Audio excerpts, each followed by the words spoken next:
Hi, I'm Sean with the Sacramento History Museum, and welcome to a special live presentation of Museum Mondays. So special that it's on a Saturday. And if you have followed us from the usual Museum Mondays to Saturday, thank you and congratulations. And we apologize, we meant no disrespect. We didn't want to throw you off the path. We're just trying an experiment. We will resume Museum Mondays with our director, museum director, Delta Picmello, who will regale you with one of her lovely stories. But we're doing a Saturday show, and it's special because it's our news report. It's a special news report on Gold Rush fake news. We have been talking about the Gold Rush in the January Museum Mondays, and so this time we thought we'd be appropriate here in the Gold Gallery to talk about the might-have-beens and never-wases of the California Gold Rush. It is Saturday, and tomorrow, Sunday, January 24th, is the 173rd anniversary of the official discovery of gold, about 50 miles up east from here on the South Fork of the American River, when James Marshall found gold at the sawmill he was building for Captain John Sutter.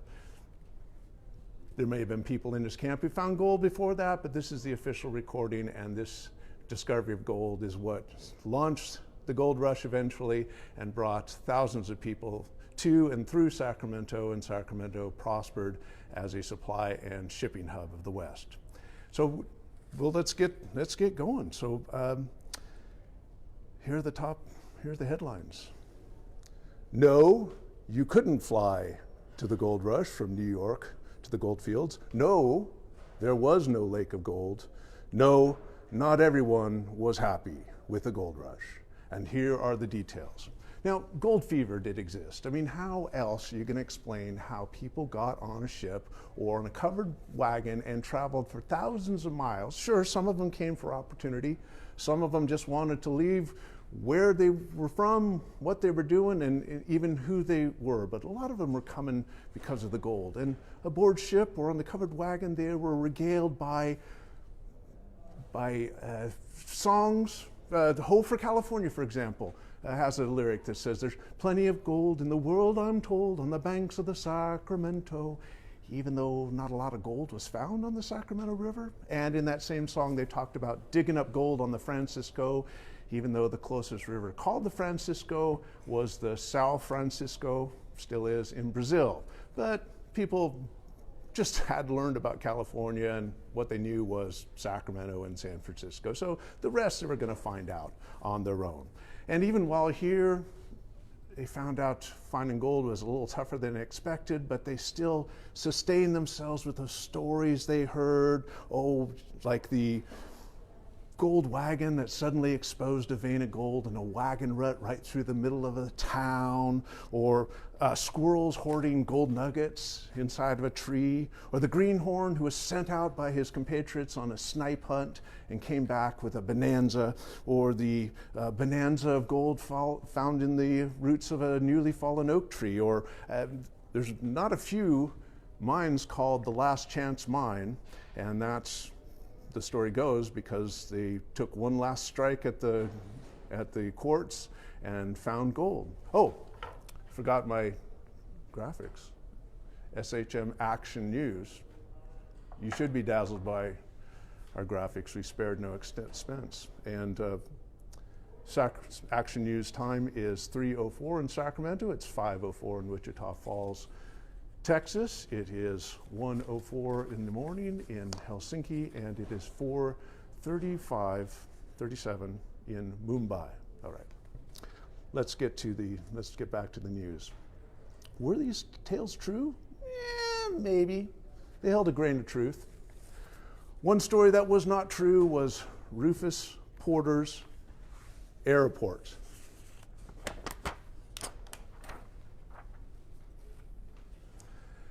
Now, 170 years ago, Rufus Porter did not enable people to fly 3 days from New York to California to the gold fields and 3 days back with their gold in tow. Not that Rufus Porter didn't try. Rufus Porter was well, most people in New England knew him as a muralist, a portrait painter. He was an itinerant dance teacher. He served in the militia during the War of 1812. But he was also an inventor. He invented what he thought were time-saving devices, like a cane and chair combination. Yeah, I think I've seen one of those around recently. He invented the self-correcting cheese grater. Yeah, not anything to speak of, but he also sold a revolving cylinder technology to Samuel Colt, who developed the Colt revolver pistol. And he was mad about creating an airship. This is his airship. This is the ad for that airship, in which he said that for $50 a head, he was going to take as many as 300 people from New York by air to the gold fields and return them with their gold in 7 days. We'll give them an extra day, 7 days. And he tried. He made successful models. While he was doing that, he created the Scientific American magazine, which is still publishing, just celebrated its 175th anniversary. He had an envision for the big ship because of the gold rush. He had been tinkering with an airship since the 1830s, and in fact, hot air balloons were going at the end of the 18th century, but the gold rush really spurred him. He dreamed of an 800-foot-long hydrogen-filled balloon, steam-powered, that would take these folks along. He wanted to invest. He wanted Americans to pay $5 a share, and in return they would receive, he said, $20 a month for the next 20 years. He made models that were quite successful. They operated on clockwork rather than steam power. They went around the auditoriums that he showed them. Poor Rufus never could make enough money. He appealed to their sense of patriotism, but people were just not willing to spend the money. So it wasn't that Rufus Porter failed exactly.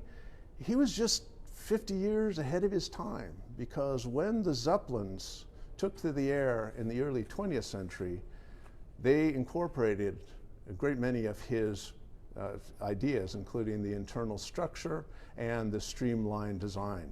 So he wasn't a failure, just 50 years too ahead of his time, and just not in time for the gold rush. There was no Gold Lake. I'm sorry, there was no Gold Lake. There are lakes named Gold Lake. I have paddled on one of them in Sierra County, and it had no gold in it. Or did it? Nah.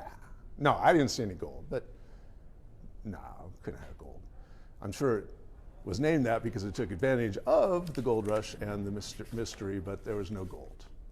At least I think. I didn't see any. But the story of Gold Lake has been around for centuries. In fact, 600 years ago, when Spanish explorers invaded South America for treasures and land, they were told of a gold lake. And the most likely lake that they were talking about, and there were several similar legends, was Laguna de Guatavita, right over here in the Andean region of Colombia. Let's see if we can get a better look at it.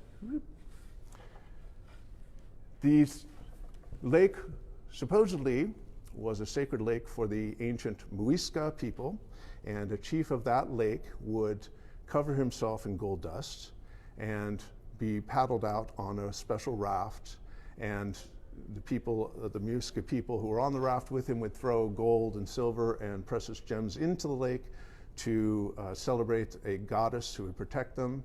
There have been similar stories of a gold lake in which instead of a goddess, it was a monster protecting them, and then the chief would dive into the water himself and gain godlike powers.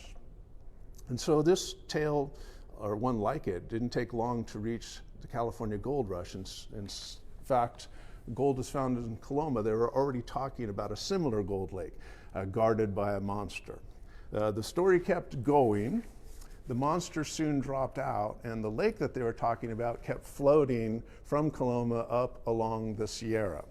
And the most likely lake that was probably fit that description, see if you can see it. I'm going to break protocol here. not that we had any protocol. There is Bucks Lake, or Gold Lake in the Bucks Lake Wilderness, that's in Plumas County, very similar. And there's a common element to these mythical lakes of gold. One is that they are hard to find. Two is that they're deep in the mountains and they're protected by spires. The story often is told that the shores of the lake are lined with gold, and underneath the water it shimmers with gold. And the story was told and told again. There are certain common elements. For one thing, the storyteller is in a saloon when he is telling the story. That's a red flag. Sometimes the storyteller claims to have seen the lake himself. Sometimes it's a friend. Usually it's a friend. Usually it's a friend who plucked a lot of gold out of that lake. And for some reason, they can never find the lake. They never thought to do any wayfinding, or I don't know what's going on there. So they, in the saloon, they would gather a party to go with them and find that lake again, and each would share in the plunder of the lake. And invariably, they would get lost. Sometimes they would get chased away by California Indians, and the gold was never found. Two of the more famous searchers for the gold were these two gentlemen. This one is Peter Lassen. His name is literally all over the map in Northern California: Lassen County, Lassen National Park, Lassen Peak. He was a rancher, and the gentleman with him was his friend Joseph Goldsboro Bruff, who was quite famous in the annuals, the journals of Gold Rush history, because he was an illustrator and he drew a lot of his travails. And both of these gentlemen got hooked into the Gold Lake story. The lake that they looked for was probably around Lake Almanor. They went downhill rather than uphill. Of course, Joseph here has the classic story of a friend who swears that he collected $5,000 worth of gold from that lake, which of course they could never find. Margaret Frink, who was a famous Gold Rush resident here in Sacramento, famous because she wrote a very thorough journal of her journey from Ohio to California, and her work here writes about coming upon a gold seeker on the Carson Pass who is also looking for a similar gold lake. So that's well south of where these gentlemen, and where most of the lakes were supposed to be, Plumas, Feather River area up in the mountains. So they weren't found. Good luck, keep it looking. The lake in Colombia, by the way, many attempts were made to drain it. The Spanish conquistadors tried to drain it. Not too long after that, Sir Walter Raleigh tried to drain it. Finally, in the 19th century, somebody drained it all the way down to the near bottom, but the mud and slime at the bottom had turned to almost concrete. And so some gold was found out of that lake, but not the hundreds of millions of dollars, not the great El Dorado that was found. Oh, quick trivia. El Dorado, that was a phrase invented by the Spanish. The actual phrase is El Hombre Dorado, the gilded man, and it refers to that, probably that Muisca chief who paddled out to the center of Lake Laguna de Guatavita to look for gold. So El Dorado is all over the map here, and it comes from that phrase from the Spanish conquistadors who were trying to plunder South America 600 years ago. And finally, not everybody was that thrilled with the gold rush.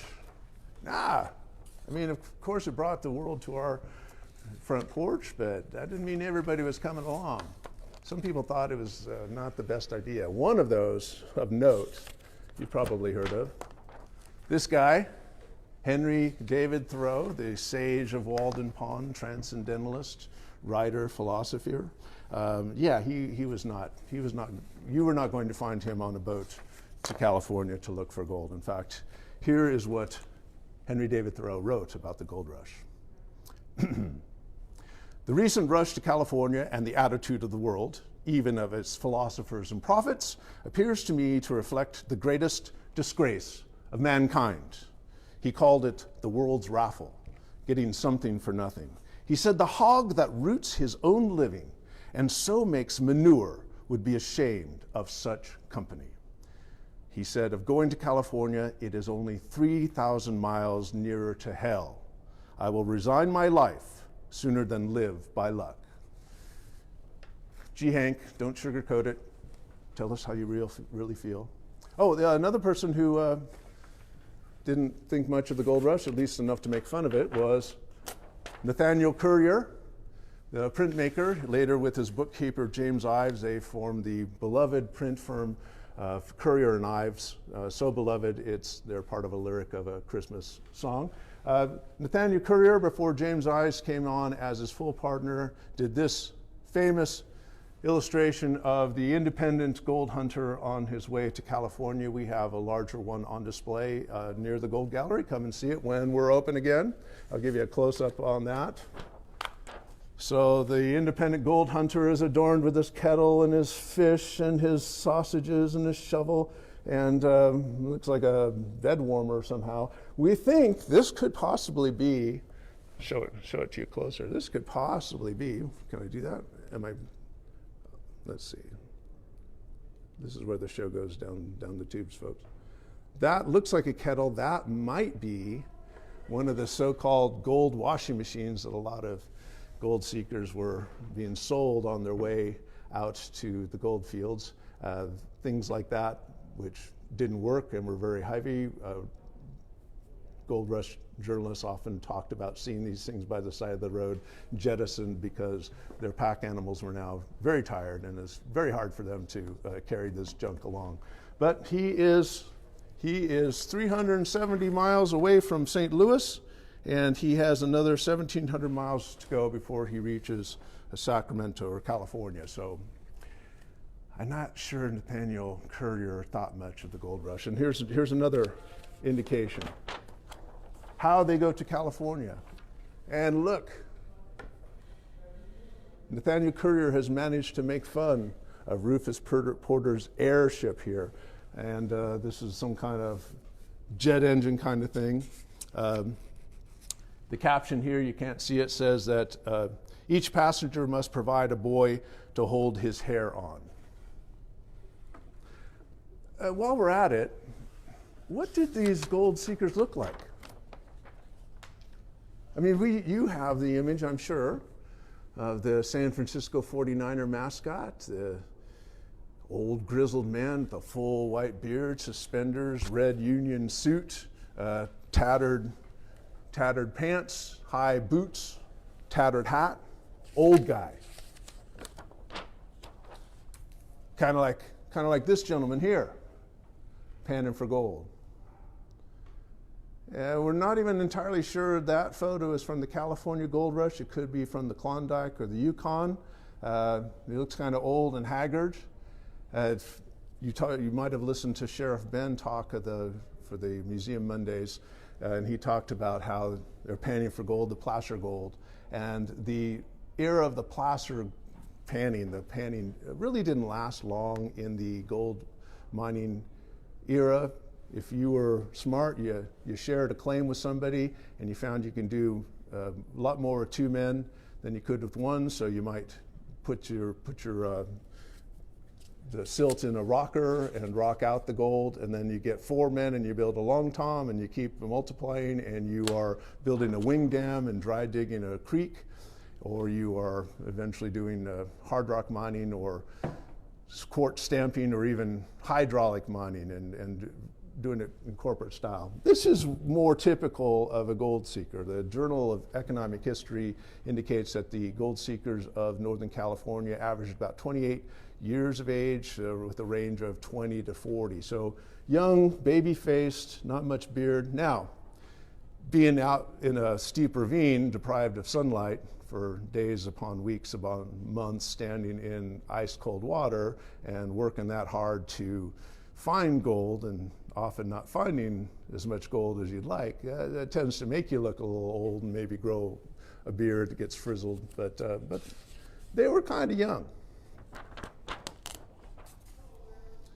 I thank you very much for joining us on Gold Rush Fake News. We will be back Monday at 3 p.m. For Facebook Live at our regularly scheduled Gold Rush time, Gold Rush channel. Our director, Delta Picmillo will regale you with the tale. And I thank you very much for sticking around with me. Until then, see you next time.